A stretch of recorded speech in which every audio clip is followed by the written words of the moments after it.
third example of honest architecture, the Jewish Museum in Berlin. As we discussed, my friend, honest architecture is about revealing materials and structure without concealment or deceit. It expresses the function clearly, avoids visual manipulation, respects its concepts and surroundings, and conveys emotion or idea sincerely through its architectural elements. When we look at the Jewish Museum in Berlin, we find an outstanding example of this philosophy. The museum is not just a functional building. It's a space that tells history filled with pain and suffering. Daniel Libeskind, the architect of the museum, employed Brooke's voice and winding corridors, known as void spaces, to represent the idea of diaspora and disconnecting.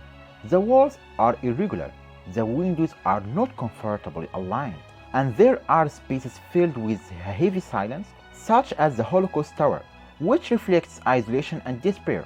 This dark, secluded space evokes a direct emotional response, making the museum deeply honest in expressing the feeling it's aimed to convey. This is a form of contemporary architectural honesty.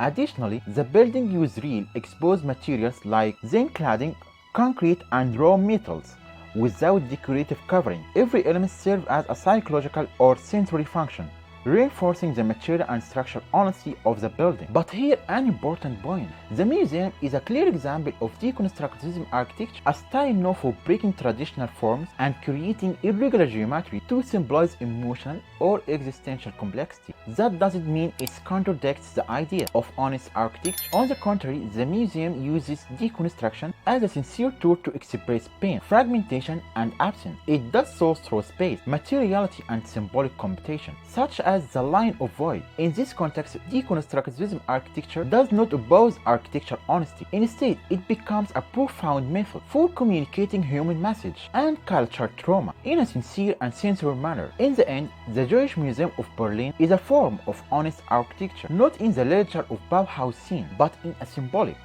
emotional, and aesthetic way that delivers its message without any disguise.